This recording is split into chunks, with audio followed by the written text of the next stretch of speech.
आधुनिकरण के नाम पर या क्लिनिकल एक्सपीरियंस के नाम पर आज जिस तरह की मेथोडोलॉजी का प्रैक्टिस हम में से कई लोग कर रहे हैं, उसे हमारे लिटरेचर में पहले ही निंदा की गई है।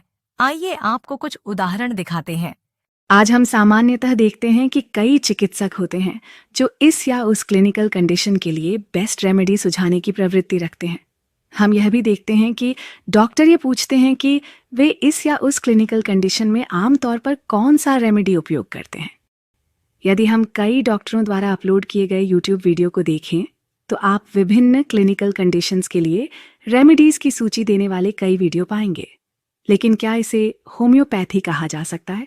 चलिए देखते हैं कि हमारी लिटरेचर क्या कहती है। हर कुछ दिनों में मैं एक होम्योपैथिक चिकित्सक से मिलता हूं जो पूछता है, आप इस प्रकार के मामले में कौन सी दवा का उपयोग कर रहे हैं? ऐसी बातों का मेरे मन में कोई स्थान नहीं है और मैं उस व्यक्ति को जो इस प्रकार से बात करता है एक ऐसा व्यक्ति मानता हूं जिसने होम्योपैथी में सही प्रशिक्षण नहीं पाया है। मैंने सच में ऐसी बातों पर अपना धैर्य खो दिया है क्योंकि वे पुराने अनुभवी लोग जिन्होंने वर्षों तक प्रैक्टिस की है और होम्योपैथी का दावा किया है, ये कहने में संकोच नहीं करते कि एपिलेप्सी के लिए सबसे अच्छी दवा यह है या वह है। क्या मूर्खता है! अगर ऐसा करना मूर्खता है तो ऐसे करने वाले लोग फिर क्या हुए?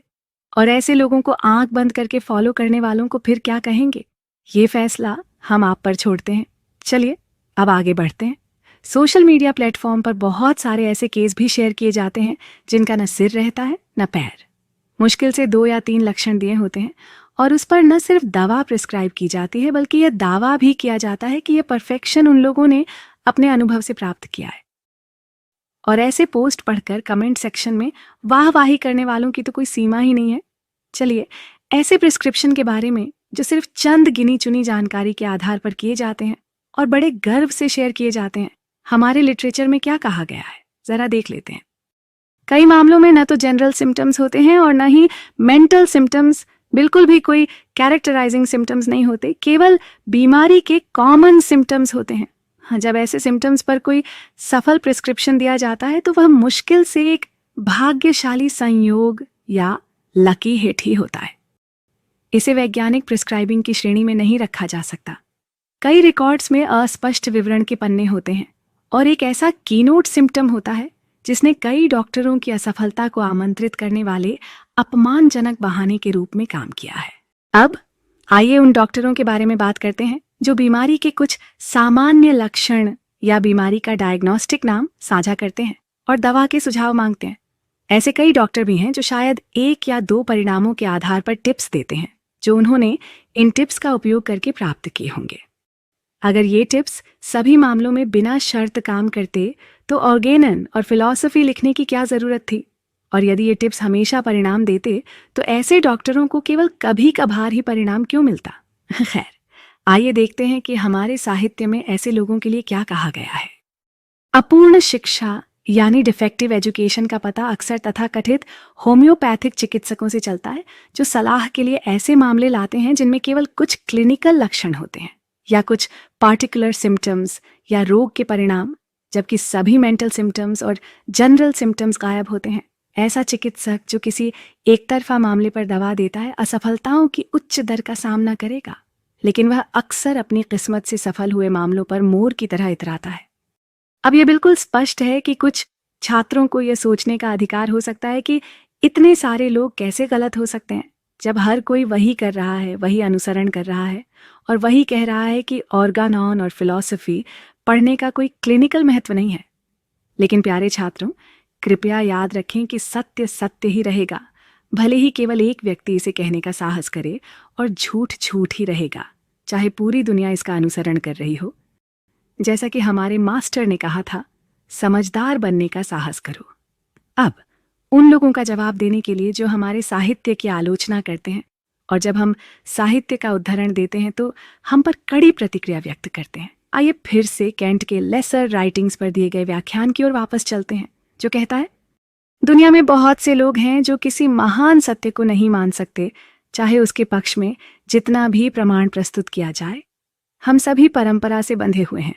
नई चीजों में अविश्वास हमारी सबसे मजबूत प्रवृत्ति है। जो हम नहीं समझते उसे मजाक बनाने की प्रवृत्ति हमारे भीतर जन्म लेती है। असल में कड़वी हकीकत यह है कि हम में से अधिकांश लोग हमारे ऑर्गेनन और फिलॉसफी के सार को समझने में असफल रहे हैं और अब वे सीखना भी नहीं चाहते। तो अपनी खुद की जिंदगी की सुरक्षा के लिए उन्होंने उन पद्धतियों को अपनाया है जो हमारे साहित्य में पहले ही निंदा की जा चुकी है। लेकिन जो छात्र अब हैं, आपको यह निर्णय लेना है क्योंकि आखिरकार यह आपका भविष्य है।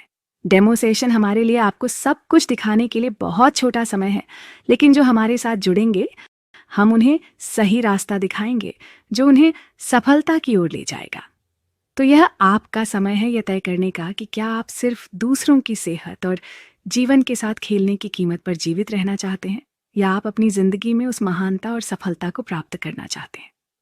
अंत में कैंट की लेसर राइटिंग से एक और वाक्यांश जो कहता है, लोग होम्योपैथी में हानीमैन के ऑर्गेनन में निर्धारित सिद्धांतों का पालन करते हुए सिखाने, अनुवाद करने, संकलन करने और प्रिस्क्राइब करने में महान बने हैं, लेकिन कोई भी व्यक्ति टिंचर्स, कंपाउंड टैबलेट्स का उपयोग करके या पोटेंटाइजेशन के सिद्धांतों को नजरअंदाज करके प्रसिद्ध नहीं हुआ है। दोस्तों, अब यह डेमो सेशन अंतिम निष्कर्ष की ओर बढ़ रहा है, लेकिन हम आपको यह बताने से पहले कि आप इस प्लेटफॉर्म से कैसे जुड़ सकते हैं और इससे क्या अपेक्षाएं की जा सकती हैं, आइए हम केंट के होम्योपैथिक फिलॉसफी पर दिए गए व्याख्यान से एक और वाक्यांश को समझें, जिसे मुझे लगता है कि हमें सभी को ध्यान से सुनना और समझना चाहिए। यह निश्चित रूप से आपको यह निर्णय लेने में मदद करेगा कि आपको इस प्लेटफॉर्म से जुड़ना चाहिए या नहीं। दोस्तों, आज हम lectures on homeopathic philosophy by J.T. Kent की जो किताब है उसमें से एक बहुत ही इंटरेस्टिंग फ्रेज डिस्कस करने वाले हैं। वो कुछ इस तरह है, extensive knowledge makes a man simple, makes him gentle. Extensive knowledge का मतलब होता है हिंदी में व्यापक ज्ञान। व्यापक मतलब बहुत बड़ा ज्ञान या विस्तृत ज्ञान। तो यहाँ पे ये कहा गया है extensive knowledge makes a man simple, makes him gentle. मतलब व्यापक ज्ञान व्यक्ति को सरल बनाता है, उसे विनम्र बनाता है। आगे क्या कहते हैं, extensive knowledge makes a man realise how little he knows and what a small concern he is. मतलब व्यापक ज्ञान व्यक्ति को ये एहसास कराता है कि वो कितना कम जानता है और वो कितना छोटा महत्व रखता है। मतलब जिस आदमी के पास, जिस व्यक्ति के पास अधिक नॉलेज होता है, अधिक ज्ञान होता है, विस्तृत ज्ञान होता है, उसके मन में हमेशा ये फीलिंग रहती है, एहसास रहता है कि मैं कितना कम जानता हूँ और मुझे और कितना सीखना है। मैं बहुत छोटा आदमी हूँ एज फार एज नॉलेज का जहाँ तक सवाल है। अब देखते हैं आगे क्या कहते हैं। A little knowledge makes a fool of a man and makes him think he knows it all. And the more he forgets of what he has known, the bigger man he feels he is. अब इसका मतलब ये होता है कि जिनके पास थोड़ा ज्ञान होता है, जिसको हम कहते हैं ना अल्प ज्ञान, अधूरा ज्ञान, तो जिसके पास थोड़ा ज्ञान होता है, थोड़ा ज्ञान व्यक्ति को मूर्ख बनाता है और उसे ये सोचने पर मजबूर कर देता है कि वो सब जानता है। और ये फीलिंग फ्रेंड्स आज हम में से बहुत सारे लोगों की सबसे बड़ी गलती है। जो लोग सिखाने चले हैं, अगर उनके दिल में अगर ये भावना है कि मैं तो सब जानता हूँ, मुझे तो और कुछ सीखने की ज़रूरत नहीं है, मैं कभी गलत हो ही नहीं सकता, ये एक ऐसी भावना है जिससे हमारी पूरी सिस्टम सफ़र हो रही है। क्योंकि जब तक आप ये नहीं समझोगे कि मेरे से भी गलती हो सकती है, तो आज हमारी सिचुएशन ये है फ्रेंड्स। देखिए कितना सही कहा है। फिर से हम एक बार पढ़ते हैं। व्यापक ज्ञान एक व्यक्ति को सरल बनाता है, उसे विनम्र बनाता है। व्यापक ज्ञान व्यक्ति को ये एहसास दिलाता है कि वो कितना कम जानता है और वो कितना छोटा महत्व रखता है। थोड़ा ज्ञान व्यक्ति को मूर्ख बना देता है और उसे ये सोचने पर मजबूर कर देता है कि वो सब जानता है। और जितना अधिक वो ये महसूस करता है कि मैं सब जानता हूँ, उतना ही बड़ा वो व्यक्ति अपने आप को समझने लगता है।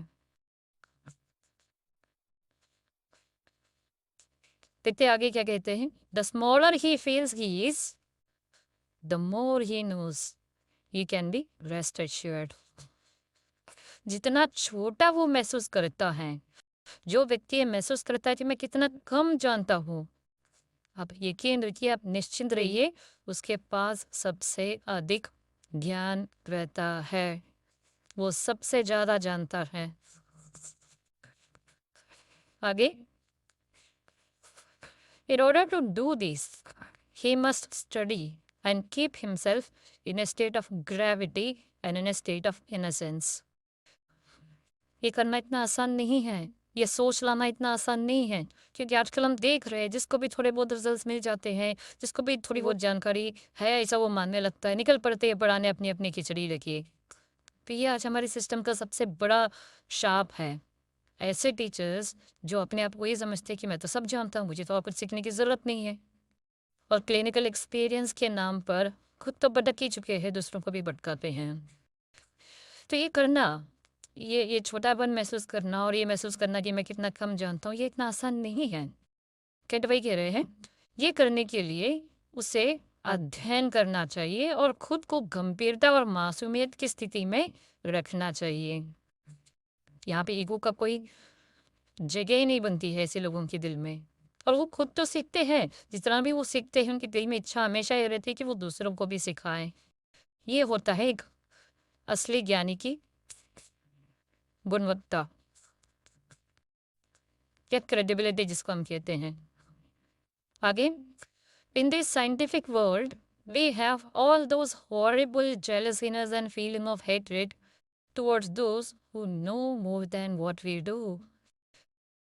आज के इस वैज्ञानिक युग में, आज की इस वैज्ञानिक दुनिया में, आज की साइंटिफिक वर्ल्ड में उन लोगों के प्रति हमारे दिल में बहुत भयानक ईर्ष्या और नफरत भर जाती है, जिनको हमसे ज़्यादा जानकारी है या हमसे अधिक ज्ञान रखते हैं या हमसे अधिक जानते हैं। मतलब जो लोग हमसे अधिक जानते हैं, जिन लोगों के पास हमारे से अधिक ज्ञान है, हमारे दिल में उनके प्रति बहुत ही ईर्ष्या और नफरत की भावना बन जाती है। ये एक फैक्ट है, ये वास्तव में होता है ऐसे। A man who cannot control that and keep that down is not fit to enter the science of homeopathy. मतलब जो व्यक्ति इस भावना को, इस ईर्ष्या की भावना को, इस द्वेष की भावना को नियंत्रित नहीं करके रख सकता, कंट्रोल में नहीं रख सकता, वो होम्योपैथी के विज्ञान में प्रवेश करने के योग्य नहीं है। तो इस पैरामीटर से अगर देखेंगे हम, तो कितने ऐसे लोग हैं जो अपने आप को योग्य मानेंगे, वो भी देखने वाली बात है। आगे, he must be innocent of these things. He must be innocent of these things. He must put that aside and be willing to learn of all sources, providing the truth flows from these sources. उसे इन चीज़ों से मासूम होना चाहिए, उसे इसे अपने से अलग रखना चाहिए और सभी सोर्सेस से सीखने को तैयार रहना चाहिए, बशर्ते कि सत्य इन सोर्सेस से प्रवाहित हो रहा हो। मतलब जहाँ जहाँ से भी आपको सच्चा ज्ञान मिल रहा है, हमें सीखने की इच्छा होनी चाहिए और हमें सीखने का बड़ा दिल दिखाना भी चाहिए। जैसे 3 इडियट्स में रणछोड़ दास चांचड़ कहते हैं, चारों तरफ ज्ञान बट रहा है, जहाँ से मिल रहा है लपेट लो। तो ये एक एटीट्यूड होना चाहिए, एक अच्छे टीचर का भी और एक अच्छे स्टूडेंट का भी। हम जब तक एक दूसरे से सीखेंगे नहीं, एक दूसरे को सिखाएंगे नहीं, हम आगे कैसे बढ़ेंगे?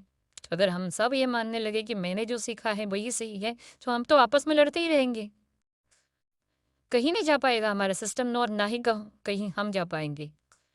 तो दोस्तों, एक चीज़ याद रखिएगा, हमारी एकता, हमारी सोच, हमारी मेथोडोलॉजी, हम लोग जो हमारे मास्टर्स के दिए गए निर्देशों पे, गाइडलाइंस पे, जो 4 प्रिंसिपल्स हैं होम्योपैथी के, जब तक उस पे नहीं चलना सीखेंगे, ना ही हमारे सिस्टम का भला होगा, ना ही हम में से किसी का भला होगा। तो जो भी सच्चे दिल से सीखना चाह रहा है, जिन जिन लोगों को ऑर्गेनॉन और फिलॉसफी बोरिंग लगती थी, उनको असली मज़ा लौटना है इस ऑर्गेनॉन और फिलॉसफी सीखने का, तो हमारे साथ अवश्य जुड़ें। धन्यवाद। अब आते हैं ज्वाइनिंग प्रक्रिया पर। इससे पहले कि मैं इसे साझा करूं, मैं आपको संक्षेप में बता देता हूं कि यदि आप इस प्लेटफॉर्म से जुड़ते हैं तो आपको क्या क्या मिलने वाला है।